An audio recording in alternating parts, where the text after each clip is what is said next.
January 1st arrives and you're filled with motivation. This year will be different. You'll exercise regularly, eat better, finally learn that language, write that book, become the person you've always wanted to be. By February, it's over. The gym membership goes unused. The healthy groceries rot in the fridge.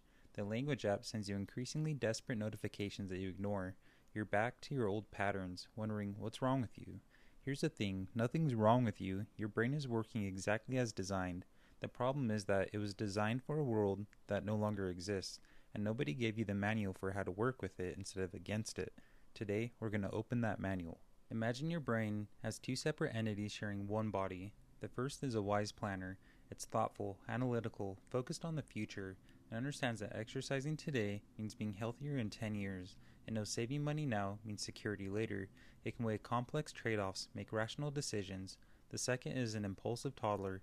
It lives entirely in the present moment. It wants what it wants, and it wants it now. It doesn't care about 10 years from now. It cares about the cookie in front of it, the comfortable couch, the phone with its endless entertainment.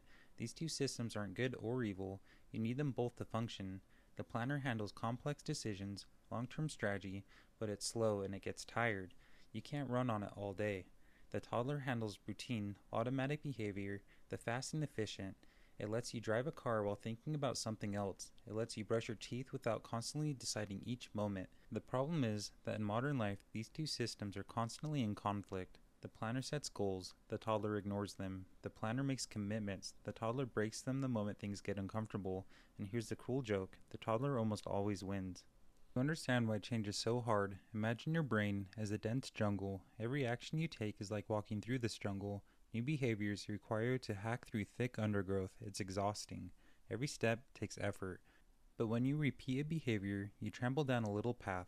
Do it again, the path gets clearer. Keep doing it, and eventually you'll build a highway. Now the same journey is effortless. You don't even think about it anymore. This is how habits form. They are literally physical pathways in your brain, neural connections that get stronger with every repetition. Here's why that matters for change. By the time you're an adult, your jungle is crisscrossed with highways. Your morning routine, your eating patterns, your response to stress, your way of relaxing. All of these are well-worn roads that your brain travels automatically. When you try to change, you're asking your brain to abandon a comfortable highway and hack through jungle instead. Your brain hates this. It evolved to conserve energy. Taking the established path feels right. Taking the new path feels wrong. This is why motivation fades. By January 1st, you have enough energy to fight through the undergrowth. By January 15th, you're exhausted and the highway is right there, so easy, so familiar. The key to lasting change isn't having more motivation, it's building new highways. Every habit, good or bad, follows the same pattern: trigger, behavior, reward. A trigger is something that tells your brain to start the automatic behavior. It could be the time of day, a location, an emotional state, or the presence of a certain object. Think about your own habits. When you see your phone, you pick it up. When you sit in your car, you reach for the seatbelt. When you feel stressed, you reach for whatever your stress response is. Maybe food, maybe scrolling, maybe something else. These triggers are incredibly powerful because they bypass your conscious mind entirely. The toddler sees the trigger and immediately starts down the familiar highway. By the time the planner notices, you're already 3 cookies deep and 20 minutes into a scrolling session. This is why environments matter so much more than willpower. If the trigger is present, the behavior will follow. You can resist for a while, but eventually the toddler wins. The solution isn't to fight the trigger, it's to change it. So how do you actually build lasting habits? First, make the new behaviors tiny, absurdly tiny. Your goal isn't to run a marathon, it's to put your running shoes on. Your goal isn't to meditate for an hour, it's to sit down and take one conscious breath. Your goal isn't to write a novel, it's to write one sentence. That's almost insultingly simple, that's the point. The toddler doesn't resist tiny actions. There's no jungle to hack through. You're just taking one small step. The magic is that tiny actions create triggers for larger ones. Once you've put your running shoes on, you might as well step outside. Once you stepped outside, you might as well walk to the corner. Small beginnings create momentum. Second, attach new behaviors to existing triggers. You already have dozens of automatic behaviors throughout your day. Use them as anchors for new ones. After you pour your morning coffee, you meditate for 1 minute. After you sit down at your desk, you write one sentence. After you brush your teeth at night, read one page. The existing habits become the trigger for new habits. You're hijacking highways that already exist instead of building from scratch. Third, make the behavior enjoyable. The toddler responds to immediate rewards, not distant ones. If your new behavior is pure suffering with benefits that won't appear for months, the toddler will rebel. Listen to music you love while exercising. Work on a project in a beautiful coffee shop. Pair the difficult thing with something delightful. You're not bribing yourself. You're teaching your brain that this new highway leads to somewhere good. Here's a secret that highly disciplined people rarely talk about. They don't rely on discipline. Research consistently shows that people with high self-control don't actually resist more temptations than everyone else. They encounter fewer temptations because they structure their environments to make good choices easy and bad choices hard. Want to eat healthier? Don't keep junk food in your house. It's not about resisting the chips in your pantry. It's about not having chips in your pantry at all. Want to exercise more? Sleep in your workout clothes. Put your running shoes by the door. Make the gym the only thing between you and your morning coffee. Want to scroll less? Delete the apps from your phone. Put your phone in another room. Make the undesired behavior require effort. Every small barrier you add to a bad behavior reduces how often you'll do it.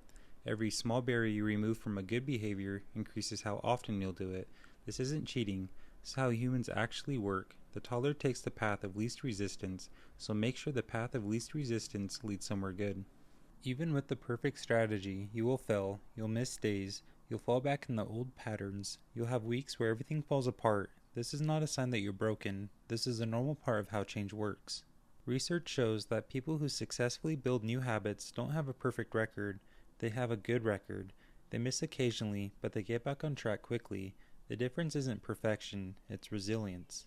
Here's what actually derails most people, not failure itself, but the story they tell about the failure. One missed workout becomes, I always fail at this. One unhealthy meal becomes, I have no self-control. This all or nothing thinking is poison. It takes a small stumble and turns into a complete collapse. The antidote is simple, never miss twice. Miss one day, fine. Get back on track tomorrow. The habit isn't broken by one exception. It's broken by the exception becoming a new pattern. Your goal isn't perfection. Your goal is consistency over time, and consistency allows for occasional failure. Here's something remarkable about habits. Their effects compound. A 1% improvement seems meaningless in the moment, but 1% better every day for a year makes you 37 times percent more better by the end. This is why small habits matter more than big transformations. The person who reads 10 pages every day will read dozens of books per year. The person who exercises for 20 minutes daily will be dramatically healthier in a decade. The person who writes one paragraph each morning will complete books. Meanwhile, the person who attempts massive changes, who tries to transform their entire life overnight, typically ends up exactly where they started. Small change doesn't feel dramatic. They don't satisfy the part of you that wants immediate transformation, but they work. That's what matters.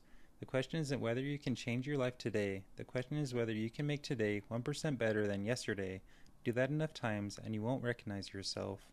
The fundamental mistake most people make is treating their brain like an enemy to be conquered. They think change requires forcing themselves to do things they don't want to do through sheer willpower. This approach fails because it misunderstands how the brain works. The toddler isn't your enemy, it's a part of you that evolved to keep you alive. It responds to immediate feedback, automatic patterns, and environmental cues. Instead of fighting it, work with it. Set up your environment so the easy choice is a good choice. Attach new behaviors to existing triggers. Make the process rewarding, not the outcome. Start so small that resistance is impossible. Let the planner design the system and let the toddler run it. This is what sustainable change actually looks like, not white-knuckling through discomfort, not relying on motivation that inevitably fades, by building systems that make good behaviors automatic. The goal isn't to reach a point where you don't have to convince yourself to do the right thing. You just do it, the same way you brush your teeth or put on your seatbelt. No decision required, no willpower depleted. That's when change becomes permanent.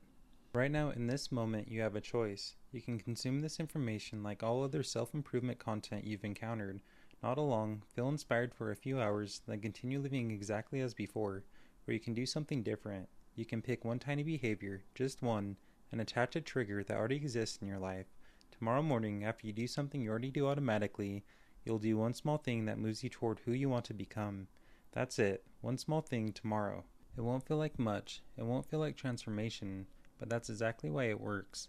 And if you do it again the next day and the day after that, you'll be building a highway in your brain, a highway that leads somewhere better. Your brain isn't your enemy, it's a tool waiting to be used properly. Now you know how it works. The only question left is what you're going to build with it. Thank you for watching. If you enjoyed this video and want to watch more content like this, subscribe.